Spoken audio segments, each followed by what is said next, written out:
berawal dari sepasang suami istri yang melahirkan seorang bayi perempuan dengan keanehan yang menyerupai perwujudan seekor naga. Karena tidak mau aib itu ketahuan warga lainnya, mereka berdua memutuskan untuk membuang bayi itu ke dalam hutan. Malam itu, hujan mengguyur hutan lebat dengan deras. Kilat menyambar-nyambar menerangi dua sosok yang berlari tergopoh-gopoh ke tepi hutan. Seorang wanita menggendong bayi yang dibungkus kain merah, wajahnya pucat ketakutan. Malam itu, langit seolah merobek dirinya sendiri. Kilat membelah awan gelap seperti pedang dewa yang murka, sementara hujan menguyur bumi bagai air mata para leluhur yang meratapi nasib seorang bayi malang. Di tepi hutan lebat yang dikenal sebagai rimba siluman, dua sosok manusia terlihat berlari, tergopoh-gopoh. Seorang wanita muda, wajahnya basah oleh air mata dan hujan, menggendong sesuatu yang dibungkus kain merah. Di balik lipatan kain itu, terdengar tangis lemah seorang bayi. "Kita tidak punya pilihan, Derry," bisik sang wanita. Suaranya bergetar. "Jika warga tahu dia lahir dengan tanda itu, mereka akan membakarnya hidup-hidup." Derry, suaminya menggigit bibir hingga berdarah. Matanya melotot ke arah kegelapan hutan. "Tapi rimba siluman ini bukan tempat biasa, Liana. Mereka bilang di sini dihuni oleh makhluk purba, seekor naga, siluman harimau, bahkan setan kayu."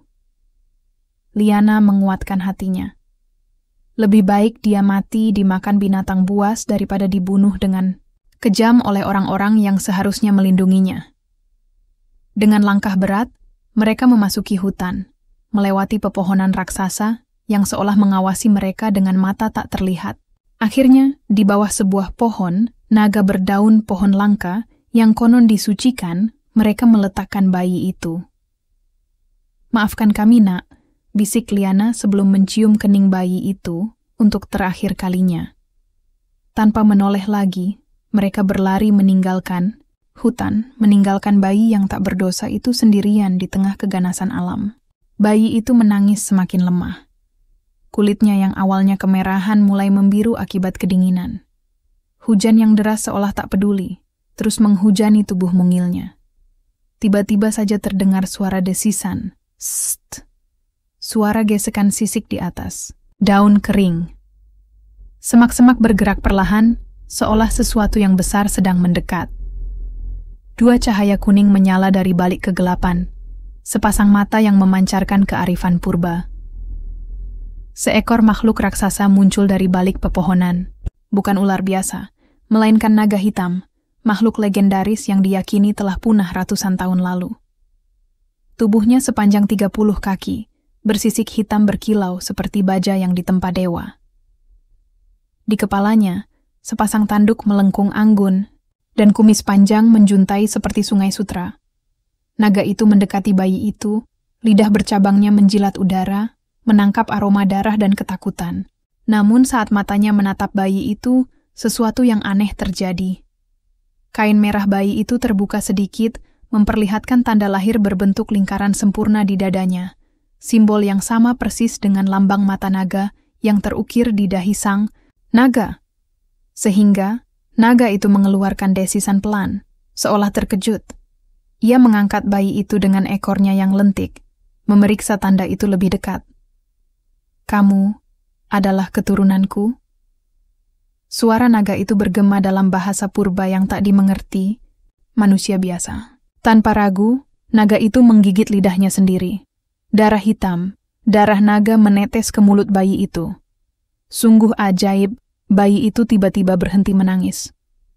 Matanya yang awalnya biru pucat berubah menjadi kuning keemasan, sama seperti mata sang naga. Ia tertawa kecil, seolah merasakan kehangatan untuk pertama kalinya dalam hidupnya. Naga itu mengangguk puas. "Aku akan menjagamu, anak manusia.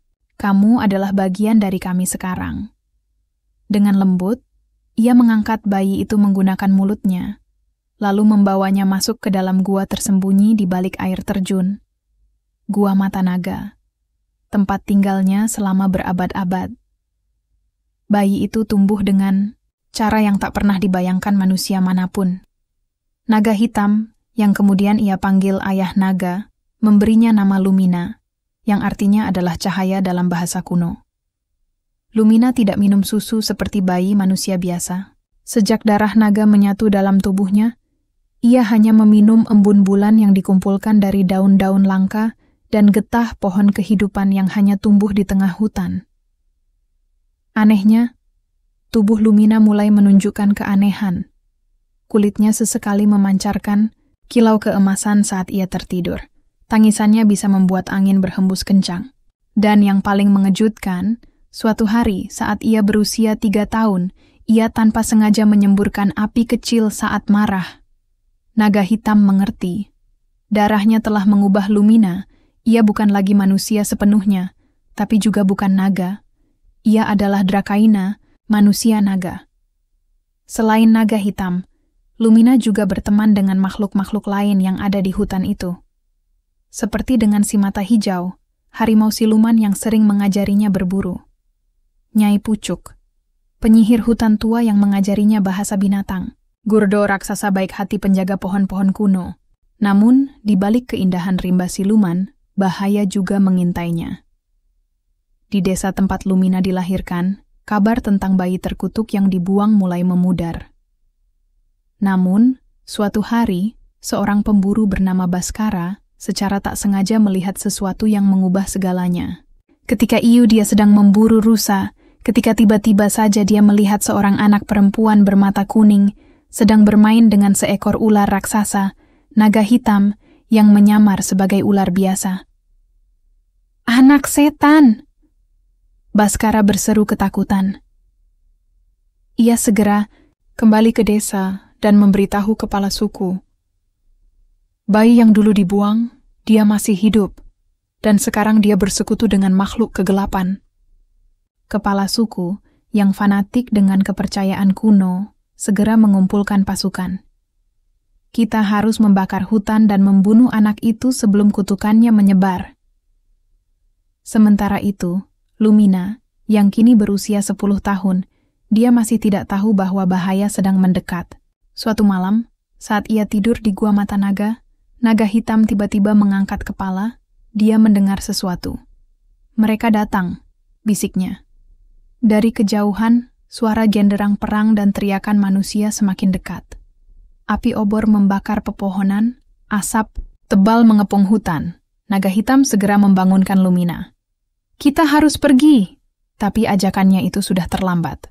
Pasukan desa yang dipimpin oleh Baskara telah mengepung gua. "Lihat, itu dia, anak setan itu!" teriak Baskara. Lumina, yang belum pernah melihat manusia selain bayangan masa lalunya, dengan ketakutan berkata, "Ayah, apa yang mereka mau?" Naga hitam menggeram. "Mereka mau membunuhmu, Nak, tapi aku tak akan membiarkannya." Dengan satu teriakan naga yang mengguncang bumi, naga hitam mengubah wujudnya sepenuhnya, tumbuh besar, sayapnya terkembang, dan api biru menyala dari mulutnya. Hutan yang semula hijau dan penuh kehidupan kini berubah menjadi lautan api.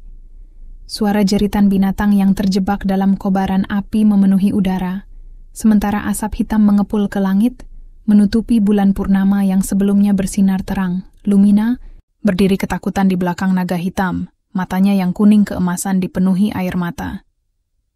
"Ayah, apa yang harus kita lakukan?" tanyanya dengan suara gemetar. Naga hitam menggeram, matanya menyala seperti bara. "Mereka tidak mengerti, Nak. Mereka takut pada apa yang tidak mereka kenal." Baskara, sang pemburu, maju ke depan dengan tombak di tangan. "Lihatlah, makhluk jahat itu telah menipu anak kita. Bunuh mereka sebelum mereka menghancurkan desa." Pasukan desa mulai melemparkan tombak dan panah berapi ke arah naga hitam. Dengan gerakan cepat, sang naga mengibaskan ekornya, menghalau serangan itu. Namun, jumlah mereka terlalu banyak. Tiba-tiba, dari dalam gua, suara gemuruh terdengar. Tanah bergetar, hebat retakan muncul di sekitar Lumina. Sebuah cahaya keemasan memancar dari tanda di dada Lumina, lambang mata naga yang kini bersinar terang. "Cukup!" Suara teriakan itu bukan dari naga hitam, bukan pula dari manusia, Suara itu keluar dari mulut Lumina, namun terdengar seperti gabungan dari banyak suara. Suara kuno yang penuh kekuasaan. Semua orang terdiam. Bahkan api yang berkobar seketika padam, seolah tunduk pada perintahnya. Lumina mengangkat tangannya, dan cahaya keemasan menyebar ke seluruh hutan. Pohon-pohon yang terbakar mulai pulih, luka di tubuh naga hitam sembuh seketika. Para penduduk desa terjatuh ke tanah, ketakutan. Aku adalah Lumina, darah dari darahmu, jiwa dari jiwamu, ujarnya, suaranya bergema seperti guntur. Aku adalah reinkarnasi dari Niravanya, putri naga yang hilang berabad lalu. Naga hitam menatapnya dengan mata berlinang. Niravanya? Lumina mengangguk, ingatan masa lalu yang bukan miliknya mengalir dalam pikirannya. Ayah, engkau adalah penjagaku. Aku tewas dalam perang purba melawan Raja Kegelapan, dan jiwaku terpecah. Kini, aku telah kembali. Baskara dan penduduk desa gemetar. Ternyata dia bukan anak setan. Dia adalah Dewi. Lumina menoleh ke arah mereka, matanya penuh belas kasih.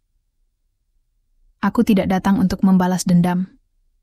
Tapi jika kalian terus menyakiti, hutan ini kalian akan menuai bencana. Kepala suku jatuh berlutut. Maafkan kami, Putri Naga. Kami tidak tahu. Naga hitam mendekati Lumina. Nak, kamu ingat semuanya sekarang? Lumina tersenyum lembut. Tidak semuanya, Ayah. Tapi aku tahu, takdirku lebih besar dari sekadar hidup di hutan ini. Raja Kegelapan mulai bangkit lagi, dan hanya aku yang bisa menghentikannya. Naga hitam mengangguk bangga. Maka kita akan berperang bersamamu. Lumina mengulurkan tangannya ke arah penduduk desa. Pulanglah. Dan ingat, hutan ini bukan musuh kalian. Suatu hari nanti, kita mungkin akan bertempur di pihak yang sama. Dengan perasaan campur aduk, para penduduk desa perlahan pergi, meninggalkan hutan yang perlahan kembali hidup. Malam itu, di bawah cahaya bulan, Lumina berdiri di tebing tinggi, memandang ke arah pegunungan di kejauhan, tempat kegelapan mulai mengumpul. Lumina terbangun di tengah malam, tubuhnya berkeringat dingin. Mimpi itu kembali menghantuinya, sebuah benteng hitam yang menjulang di antara langit berdarah, sorot mata merah yang mengintai dari kegelapan, dan suara tawa yang menggema seperti ribuan paku di besi berkarat. Kamu tidak bisa lari selamanya. Putri naga hitam yang menjaga di sampingnya segera mengangkat kepala. Lumina, apa yang terjadi? Lumina menggigit bibir. Ayah, aku melihatnya lagi. Raja Kegelapan, dia masih hidup. Naga hitam menghela napas dalam. Aku sudah menduga ini akan terjadi. Darahmu yang bangkit telah membangunkan kekuatan lama, dan dengannya, musuh bebuyutanmu juga terbangun. Lumina mengepalkan tangan kecilnya. Aku harus menghentikannya sebelum dia menjadi terlalu kuat. Kamu belum siap, Nak. Tapi aku tidak punya pilihan. Sorot mata Lumina berkilat seperti emas cair. Jika kita menunggu, dia akan menghancurkan segalanya, hutan kita, desa-desa, bahkan seluruh kerajaan. Naga hitam memandangnya lama, lalu mengangguk perlahan. Baiklah, tapi kamu tidak bisa melakukannya sendirian. Kita harus mencari sekutu. Esok, harinya Lumina dan naga hitam meninggalkan rimba siluman. Mereka pertama kali mendatangi Gunung Langit Retak, tempat konon para naga bijak tinggal. Di puncak gunung, mereka bertemu sang naga perak, makhluk tua yang telah hidup selama ribuan tahun. Niravanya, kamu telah kembali, desis naga perak, matanya memancarkan kebijaksanaan. Tetapi kekuatanmu masih terpecah. Untuk mengalahkan Raja Kegelapan, kamu harus menemukan 3 permata naga. Apa? 3 permata naga? Tanya Lumina. Ya, permata jiwa, yang tersimpan di kuil langit yang hilang. Permata darah, yang dijaga oleh suku bara di gurun api. Dan permata waktu, yang terpendam di istana bawah laut. Hanya dengan menyatukannya, kamu akan bisa mendapatkan kembali kekuatanmu yang sebenarnya. Lumina mengangguk mantap. Aku akan mencarinya. Perjalanan pertama membawa mereka ke kuil langit yang hilang. sebuah bangunan megah yang melayang di atas awan. Namun, untuk mencapainya, Lumina harus melewati jembatan angin, sebuah jalan sempit yang hanya bisa dilalui oleh mereka yang murni hatinya. Di tengah perjalanan, bayangan hitam muncul, bayangan Lumina sendiri, wujud kegelapan dalam hatinya. "Kamu pikir kamu bisa menjadi pahlawan?" ejek bayangan itu. "Kamu hanya anak kecil yang dibuang. Bahkan orang tuamu sendiri tidak menginginkanmu." Lumina hampir terjatuh, tapi kemudian ia mendengar suara naga hitam. "Jangan dengarkan bisikannya. Kamu lebih kuat dari itu." Dengan tekad membara, Lumina mengusir bayangan itu. "Aku mungkin dibuang, tapi aku punya keluarga yang mencintaiku, dan aku akan melindungi mereka." Akhirnya, ia berhasil meraih permata jiwa yang bersinar seperti bintang di tangannya. Perhentian berikutnya adalah gurun api, tempat suku Bara tinggal. Awalnya, mereka menyambut Lumina dengan ramah. Tapi ketua sukunya, Pangeran Bara, ternyata telah dipengaruhi oleh Raja Kegelapan. "Kenapa kamu membela manusia, Putri Naga?" bisik Pangeran Bara. "Mereka membuangmu, mengutukmu. Bergabunglah dengan Raja Kegelapan dan kita akan membalas dendam." Lumina hampir tergoda oleh kemarahan, tapi ia ingat janjinya untuk melindungi, bukan menghancurkan. "Aku tidak ingin balas dendam. Aku ingin mengakhiri penderitaan." Pangeran Bara murka dan menyerang, tapi dengan bantuan naga hitam, Lumina berhasil mengalahkannya dan mengambil permata darah dari ruang rahasia di bawah kuil lava. Permata terakhir berada di istana bawah laut, kerajaan para penyihir air.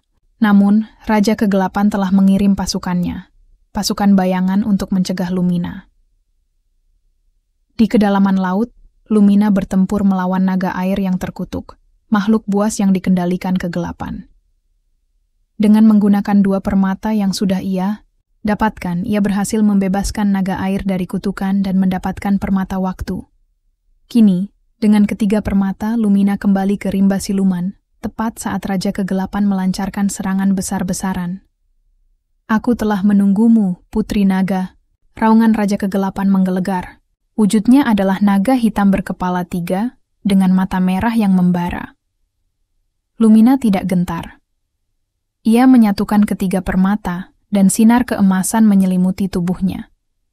Sisik naga tumbuh di kulitnya, sayap besar terkembang, dan ia berubah menjadi wujud sejatinya Nirafanya, sang putri naga yang bangkit kembali. Pertempuran sengit terjadi. Gunung runtuh, langit terbelah, tapi akhirnya, dengan kekuatan terakhirnya, Lumina menusuk jantung Raja Kegelapan dengan pedang cahaya murni. Tidak mungkin. Raja itu mengerang sebelum tubuhnya hancur menjadi abu. Dengan kekalahan Raja Kegelapan, dunia kembali tenang. Lumina memilih untuk tidak kembali ke wujud manusia sepenuhnya. Ia sekarang adalah penjaga keseimbangan, setengah naga, setengah manusia, yang akan melindungi dunia dari ancaman baru. Naga hitam, dengan bangga, bersandar di sampingnya. "Kamu telah menjadi lebih kuat dari yang pernah aku bayangkan." Lumina tersenyum. "Ini baru awal, Ayah. Masih banyak yang harus kita lakukan." Dan di kejauhan, di balik kabut, sepasang mata merah yang lain perlahan terbuka,